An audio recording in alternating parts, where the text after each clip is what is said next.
Today, we continue discussing the third installment of the Wrong Turn series, which surpasses its predecessors in both gore and violence. The storyline is fairly well-rounded, and the ending is particularly thought-provoking. The opening scene shows four young people floating down a secluded river in the wilderness. When they reach the shore, the two male friends head off to gather firewood, while Alex and Sophie relax in the sun. Sophie's boyfriend returns to spend some intimate time with her, prompting Alex to excuse herself to avoid intruding. During their intimate moment, an arrow suddenly pierces Sophie's body, also wounding her boyfriend's hand. Their romantic mood quickly evaporates. Looking back, they see a deformed cannibal standing there. Terrified, Sophie's boyfriend bolts in panic. The cannibal fires another arrow into Sophie's eye, then approaches and eats the eyeball while Alex watches in horror. Meanwhile, the other male friend returns with firewood, only to witness the gruesome scene and draw the cannibal's attention. After a chase, the cannibal impales him with an iron rod. The fleeing boyfriend, in his panic, accidentally triggers a trap set by the cannibal, cutting him into 3 pieces. Only Alex survives. Meanwhile, in a West Virginia prison, 2 inmates are plotting something. One of them, Chavez, the prison's top dog, learns he's scheduled to be transferred to another facility the following week. He bribes Floyd to set up an ambush during the transfer. Chavez pays Floyd enough to ensure the escape plan is flawless. The responsibility for overseeing the transfer falls to the protagonist, Nate. The warden, tipped off by an undercover informant that the prisoner transport may be targeted, moves the transfer up to that evening. To prevent any complications, the warden changes the transport route and arranges for the undercover informant to pose as a fellow inmate alongside Chavez. If the transport is attacked, the undercover operative is the last line of defense, remaining close to Chavez to uncover any leaks. The prisoners are chained together, with the informant placed next to Chavez to gain his trust. At the same time, Lane, a deputy at the local police station, receives a report about 4 missing young people who never returned after a kayaking trip. Lane intends to investigate, but the sheriff, who knows the area well, decides to check the river himself.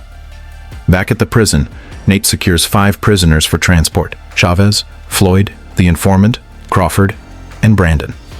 As they board the prison van, Chavez grows anxious, worried the disrupted schedule will jeopardize the plan. Floyd reassures him, saying everything has been arranged.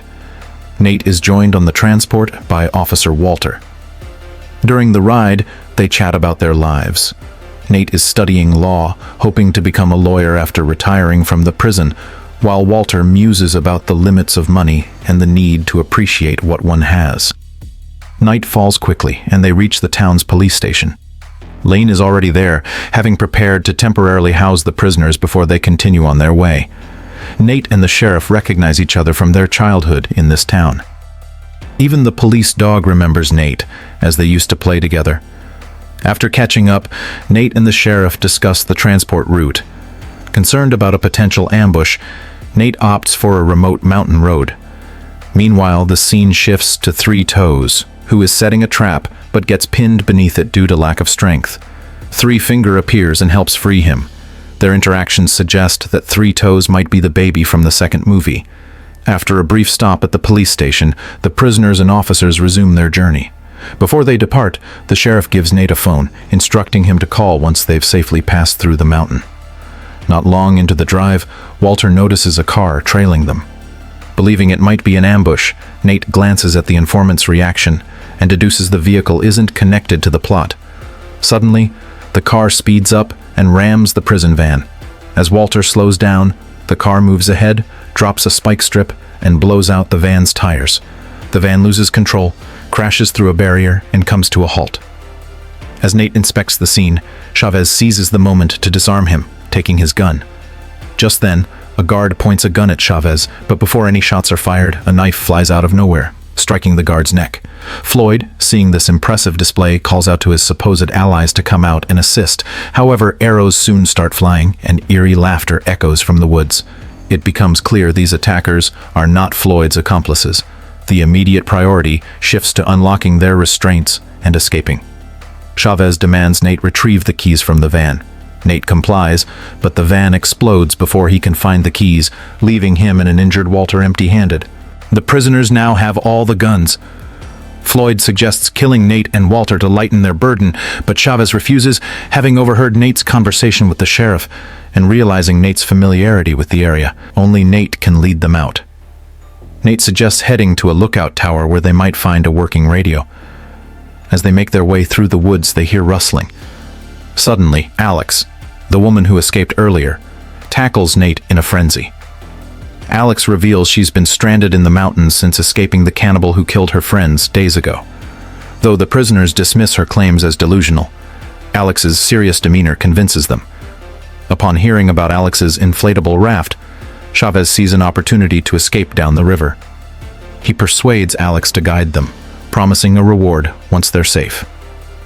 During their search, some prisoners harass Alex. Crawford jokes about stealing cars for her if she sticks with him. They come across a seemingly abandoned armored truck, stained with blood but devoid of bodies. Nate investigates and finds that the windows were broken from the outside. It appears someone died inside and was then dragged away. Nate also discovers a set of rear compartment keys and a handgun, which he secretly pockets. When the rear compartment is opened, it reveals stacks of cash, apparently an old armored car heist. Floyd immediately wants to keep it all, but the informant insists they split it equally. The argument escalates into a fight, during which Nate slips the handgun to Walter, figuring they wouldn't suspect him since he's injured. As tensions rise, Chavez fires a shot to break up the brawl. He orders everyone to take 2 bundles of cash, leaving the rest to be divided later. Even Walter, severely injured, is forced to carry his share. With a forced smile, Walter turned around.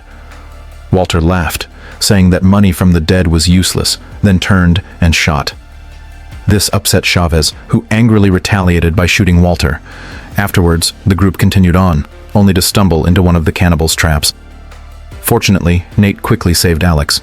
Moments later, Three Toes ambushed them. Though small, Three Toes managed to knock Floyd to the ground. Chavez grabbed a gun and injured Three Toes, thinking that perhaps this mutated child was their attacker. Alex explained that Three Toes might be the cannibal's offspring, not the cannibal himself. Chavez decided to fight back, beheading Three Toes and placing the head on a trap as a warning. They soon reached the river and found the inflatable raft. However, the raft could only hold 2 people, not everyone. While debating who should use it, Nate punctured the raft. He feared Chavez would stash the money in the raft, kill a few people, and escape alone. Without the raft, they became Chavez's pack mules. This infuriated Chavez, who vented his frustration by beating Nate. Meanwhile, Three Finger, seeing his child's head, let out an enraged howl. In the stillness of the forest, Chavez's group heard the cries. Chavez assumed it was fear, but Alex warned that it might be fury. After walking a bit, they saw a set of keys hanging from a tree. Chavez reached for the keys, hoping to unlock his restraints, but the undercover agent, seizing the moment, pulled the chain and helped Nate subdue Chavez. However, the keys were part of another trap. When triggered, the trap sliced off the undercover agent's face. Unintentionally, the agent's actions saved Chavez's life. Hearing more cries around them, Floyd attempted to shoot the cannibal but missed every shot. Realizing they couldn't carry a body, Chavez cut off the undercover agent's legs and took them along instead. Elsewhere, the sheriff and Lane grew worried. Nate hadn't called in for a long time. The sheriff decided to head into the forest to investigate. Back in the woods, the group found a camp with sticks they could use to unlock their restraints. After a short rest, each carrying 2 bags of money, they pressed on. Along the way, Brandon struck up a conversation with Nate. Brandon revealed that he wasn't truly bad. He ended up in prison because of a tragic accident that took someone's life. He promised Nate that when they reached the lookout tower, he'd help him deal with Chavez. Nate suggested Brandon focus on surviving first. Meanwhile, Three Finger set another trap, covering the ground with barbed wire, waiting for their next move. The group encountered a vehicle up ahead. Nate recognized it as the one that had run them off the road. Chavez, however, dismissed his concerns. It was their only way out. He ordered Crawford, the locksmith, to investigate. Reluctant but unable to refuse since Chavez held a gun, Crawford approached the car. Suddenly the car started, and barbed wire ensnared Crawford. The cannibal, hiding in the driver's seat, drove off, dragging Crawford behind.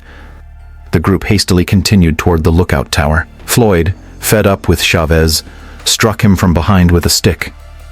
While they fought, Nate took the chance to escape with Alex. Brandon watched with amusement as Floyd and Chavez clashed. Despite his efforts, Floyd was no match for Chavez and was left barely alive. Chavez and Brandon left Floyd behind, taking all the money. Brandon realized they wouldn't survive alone. He suggested a deal, his life in exchange for helping them escape. He also asked for a gun, reasoning that 2 guns were better than 1 against the cannibal. The sheriff, arriving at the crash site, noticed something was off and called for backup. Chavez and Brandon, following tracks, found Nate and forced him to lead them to the lookout tower. Upon arrival, they discovered the tower had been burned down, destroyed by the 3 cannibals in the first film.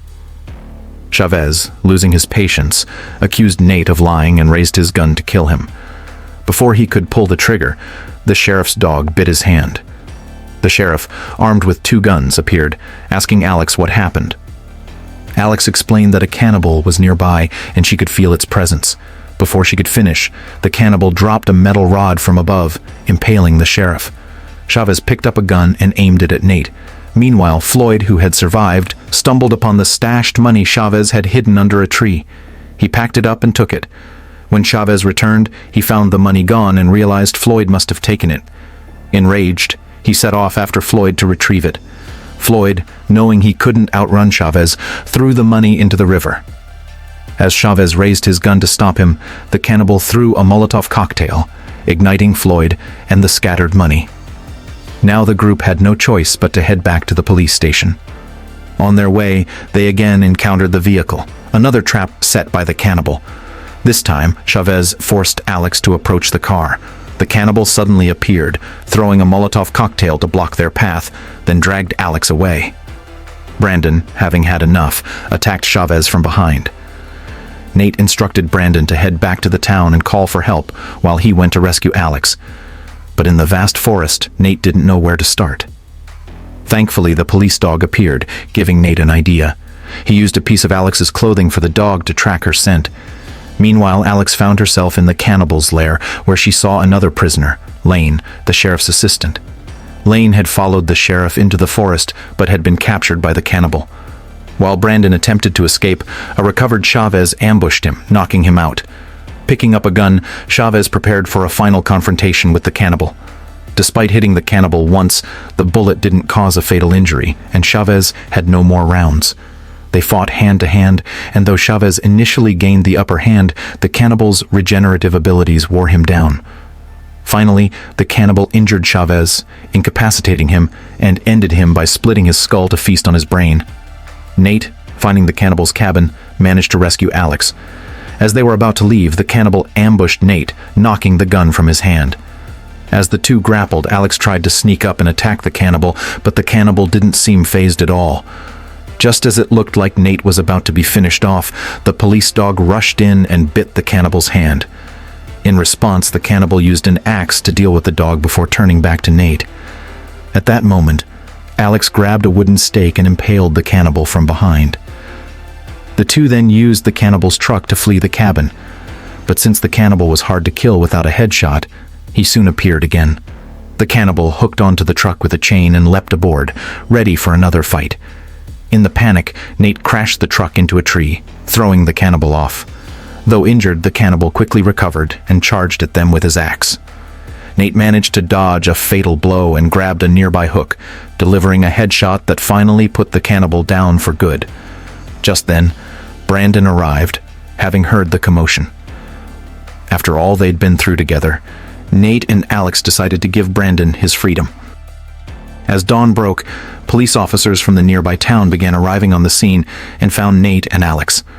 Once Nate recovered from his injuries, he returned to the armored truck, discovering a few bags of money still inside. He decided to keep the remaining cash for himself. Just as he basked in his newfound wealth, the story came to an end.